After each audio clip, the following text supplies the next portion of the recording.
नमस्कार। दिल्ली में कमल खिला और झाड़ू पर फिर गई झाड़ू।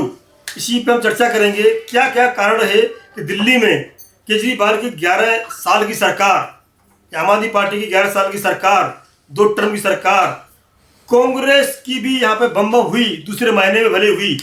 तीनों फैक्टरों में से कौन सा फैक्टर तीनों फैक्टरों में से कौन सा फैक्टर दिल्ली में चला? बीजेपी की स्ट्रेटजी या आम आदमी पार्टी की मिस्टेक या कांग्रेस की चाल? सबसे पहले केसरी जी आपसे जानना चाहेंगे, बीजेपी की विजय में कांग्रेस की क्या चाल थी? बीजेपी की विजय में सबसे बड़े जनता जनार्दन का दिल्ली का आशीर्वाद था, जो पिछले 10 सालों में उन्होंने झूठी सरकार जो देखी है, जो केवल वादे करके आंदोलन करके जो आए थे, कट्टर ईमानदारी का जो राग अलापते थे और सबसे भ्रष्ट निकले। उनका मंत्री तो मंत्री और मुख्यमंत्री तक जेल में गया, और वो भाजपा ने नहीं, माननीय न्यायालय के आदेश से वो गए थे। तो इसके बाद जनता ने देखा कि जब न्यायालय इस तरह का कर रहा है, तो जनता ने मन बना लिया था कि ये इस बार फिर दिल्ली में जिस तरह हर अन्य राज्यों में डबल इंजन की सरकार चल रही है, तो दिल्ली में भी मोदी जी के नेतृत्व में डबल इंजन की सरकार बना के विकास की ओर ले जाना है। आप क्या कहेंगे, इसमें आम आदमी पार्टी की ज़्यादा गलतियां थी या बीजेपी की स्ट्रेटजी भारी पड़ी? पहले तो आपके दर्शकों को नमस्कार। मेरा ये मानना है कहीं ना कहीं आम आदमी पार्टी से चूकी हुई है, क्योंकि उन्होंने पिछले 12 साल के अंदर जो दिल्ली की जनता से वायदे किए थे वो उन पे खरे नहीं उतर पाए, और इसी के कारण जो है उनकी जो विधायकों की संख्या है, जहां 62 होती थी वो कहां पर आके खड़े हो गए, ये उनको विचार करना पड़ेगा। जहां तक बीजेपी की रणनीति की बात है, बीजेपी की जो रणनीतिकार रहे हैं उन्होंने बहुत अच्छा काम किया है और रिजल्ट आपके सामने है। क्योंकि कहीं ना कहीं जो आम आदमी पार्टी की गलतियां थी, उन गलतियों को वो पब्लिक के अंदर लेके गए, दिल्ली के आम जनता के बीच लेके गए और उनको बताया कि आम आदमी पार्टी ने जो आपसे वादे किए वो झूठे वादे किए थे और वो उन वादों पे खरे नहीं उतर पाए हैं। आपने पिछले 15 साल कांग्रेस को दिए हैं, 12 साल आम आदमी पार्टी को दिए हैं, पिछले 27 साल से बीजेपी बाहर है। तो उन्होंने बीजेपी कहीं ना कहीं दिल्ली की जनता को समझाने में कामयाब रही कि अब की बार आप हमें मौका दो, और हम ये डबल इंजन की सरकार दिल्ली के अंदर एक नए प्रगति के नए आयाम स्थापित करेगी, दिल्ली में नई प्रगति के आयाम स्थापित करेगी। आपने देखा होगा पूर्वांचल मोर्चा, पहाड़ का मोर्चा, ब्रजवासी मोर्चा, इस तरह बहुत सारे मोर्चे चले हैं। तो आप पहाड़ से आते हैं, तो पहाड़ के जो वोटर है दिल्ली में रहता है, उसके मन में ऐसे कैसे अचानक भावना बदल गई, आम आदमी पार्टी छोड़ करके बीजेपी की तरफ इस बार वोट किया है? एक्चुअली क्या है कि जो पहाड़, जो मोदी जी का पहाड़ के प्रति प्रेम है, उसी को देखते हुए लोगों ने ज़्यादा ये चाहा कि अगर केजरीवाल जी हर बार ये कहते हैं कि मुझे एलजी काम करने नहीं दे रहा, केंद्र वाले ये नहीं करने दे रहे, तो उन्होंने कहा क्यों ना इस बार आम आदमी को पलट के पूरे दिल्ली को ही भगवामयी कर दें। तो ये चीज़ ज़्यादा रहा। और दूसरी चीज़ ये रही कि केजरीवाल 10 साल 11 साल देने के बावजूद भी झूठ पे झूठ बोले लोगों को। ज़्यादा मोस्टली यहाँ मैं देखता हूँ कि किराएदार लोग ज़्यादा रहते हैं दिल्ली में, लेकिन किराएदारों के लिए कोई इतनी सुविधाएं नहीं होती। लेकिन ये घोषणा तो करी थी केजरीवाल ने, मैं ये कर दूंगा, ऐसा कर दूंगा, बड़ा उनके भी मीटर फ्री कर देंगे, पानी फ्री कर देंगे, बस यात्रा फ्री है ही। और क्या फ्री चाहिए था? बस फ्री चाहिए था, बस वही है कि फ्री चाहिए। और भ्रष्टाचार में खुद ही लिप्त होके जेल में बैठा है। फिर उसने तो पहले ही कहा कि मैं जीतूंगा, मैं जेल में जाऊंगा करके। तो जेल जाने से अच्छा किसी दूसरे को, अच्छे व्यक्ति को चुन के यहाँ सत्ता में लाएं, जिससे कुछ विकास हो सके, अच्छा हो सके। आज भी देखिए ना, नाले और गलियां ऐसे ही पड़ी रहते हैं, वहीं पर कूड़े के ढेर देखो, कुछ भी हो। पहले इसने कहा कि तो विकास नहीं हुआ, विकास नहीं हुआ, बिल्कुल भी नहीं। आप कॉलोनी की बात कर रहे हो, 50% वोट कच्ची कॉलोनी में रहता है, तो कोई विकास नहीं हुआ 10 साल से। कच्ची कॉलोनी में कोई विकास नहीं हुआ। लेकिन ये है कि विपक्ष में रहते हुए थोड़ा बहुत भी हुआ। अगर कुछ चीजें इसके पास जाती है, वो कहता है नहीं, वहाँ विधायक हुआ है, वो कहता है हमें काम करने नहीं देता, यहाँ आम आदमी का जहाँ होगा हम वहीं विकास करेंगे। ये देखा गया है विजय केसरी जी, एमसीडी में जिसकी बहुमत होता है, सत्ता में होती है एमसीडी, वो दिल्ली सरकार पर चढ़ जाती है। पिछले 27 साल देखा हुआ एमसीडी में बीजेपी का बहुमत था, वो कभी विधानसभा में नहीं आई। इस बार आम आदमी पार्टी जैसे एमसीडी में आई तो विधानसभा में हार गई। ये क्या चरितार्थ सही निकला? ये चरितार्थ दिल्ली की जनता ने विधानसभा में जिस भारी बहुमत के साथ भारतीय जनता पार्टी को आशीर्वाद दिया है, जनता ने, मुझे लगता है डबल इंजन नहीं ट्रिपल इंजन की सरकार बनाई है। मैं थोड़ा सा इसमें टेक्निकल पक्ष रखूंगा कि जब अपने मेयर, दिल्ली में मेयर प्रति वर्ष चुने जाते हैं, जब मेयर चुनने का वो रहता है, तो जो वोटिंग राइट होता है उसमें जो जनप्रतिनिधि पार्षद गण होते हैं वो होते हैं, साथ में दिल्ली के 7 सांसद होते हैं जनप्रतिनिधि, और अपने विधानसभा के जो विधायक गण होते हैं वो भी होते हैं। और इस बार संख्या जब भाजपा के विधायकगण ज्यादा संख्या में सरकार उनकी है तो निश्चित रूप से उनकी भी भागीदारी ज्यादा होगी वोटिंग राइट में। आप ये और कहना चाहते हो मेयर मतलब बीजेपी का बनेगा? वोटिंग राइट में जब ज्यादा भागीदारी होती तो हो सकता है आने वाले समय में मेयर भी बीजेपी का ही हो। जिसका मेयर होता है किंतु उसकी विधानसभा में सीट नहीं आती। इस बार भाजपा जब रहती, भाजपा अपने काम के दम पे हर जगह सरकार बनाती, जनता का आशीर्वाद प्राप्त करती है। तो अब आने वाले 25 साल तक माननीय प्रधानमंत्री जी का जो 2047 का मिशन है, विजन है, उसको लेकर के एक वर्ल्ड क्लास, इतने बड़े देश का वर्ल्ड क्लास कैपिटल कैसा होना चाहिए, बिल्कुल सही कहेंगे। मोदी जी ने कहा था, आगे बढ़ेंगे। मोदी जी का स्मार्ट सिटी की बात आती है, इंदौर को स्मार्ट सिटी स्वच्छ सिटी कहा जाता है, स्वच्छ सिटी इंदौर को। वहाँ बीजेपी की सरकार है और यहाँ केंद्र में और उत्तर प्रदेश में भी, और आप बता रहे हो मेयर भी बीजेपी का बन सकता है।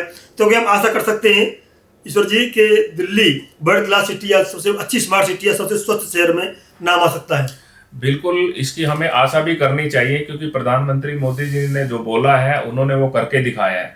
क्योंकि ऑलरेडी वो अहमदाबाद में उन्होंने जो फ्रंट रिवर बनाया है, तो वो रिवर जो फ्रंट बनाया वो कहीं ना कहीं दिल्ली वालों की ये इच्छा भी है कि यमुना रिवर फ्रंट बनना चाहिए, जिसका जिक्र उन्होंने अपनी रैलियों में भी किया है। और ये भाजपा के घोषणा पत्र में भी है कि वो रिवर फ्रंट बनाने जा रहे हैं। और दिल्ली में कुछ ऐसी जगह होनी चाहिए जिसे आम आदमी को लगे कि एक अच्छा होना चाहिए। क्योंकि यमुना को हम एक पवित्र नदी भी मानते हैं, मगर पीछे हमने देखा है अभी कुछ हमारे जो फेस्टिवल्स होते हैं, छठ फेस्टिवल पे मतलब है कि यमुना जो है ना झाग में बदल गई थी। तो कहीं ना कहीं गंदे वो थोड़ा सा बोलना ठीक नहीं लग रहा। तो अच्छा है, तो अभी देखेंगे तो भाजपा है इसमें क्या करके दिखाती है। नहीं, आपने रिवर फ्रंट की बात की तो बता दूं मैं, लोग जो पहाड़ पर जा पाते हैं या गोवा वगैरह अच्छी जगह जा सकते हैं वो चले जाते हैं, जो बाकी लोग नहीं जा सकते उनके लिए दिल्ली को अच्छा स्पॉट नहीं था। अगर रिवर फ्रंट बनता है तो वास्तव में एक बहुत अच्छा स्पॉट बनना चाहिए, जमुना की सफाई होनी चाहिए, सही है। किंतु जो लोकल मुद्दे क्या क्या थे, मैं आपसे जानना चाहूँगा भाकुनी जी से, लोकल मुद्दे से क्या थे जो आम आदमी पार्टी ने पूरे नहीं कर पाई, उसकी उम्मीद लोगों ने बीजेपी से लगाई और वोट दिया। क्या लोकल मुद्दे थे? लोकल मुद्दे सीवर की बात हो, सड़क की बात हो, पानी की बात हो, क्या था? दिल्ली में मोस्टली ज्यादा जगह तो अभी सीवर का काम ऐसे ही टला पड़ा है। सीवर का पहले गली में पानी का भराव हो जाता है, बाहर नहीं जा पाते, बिल्कुल ही ऐसा है।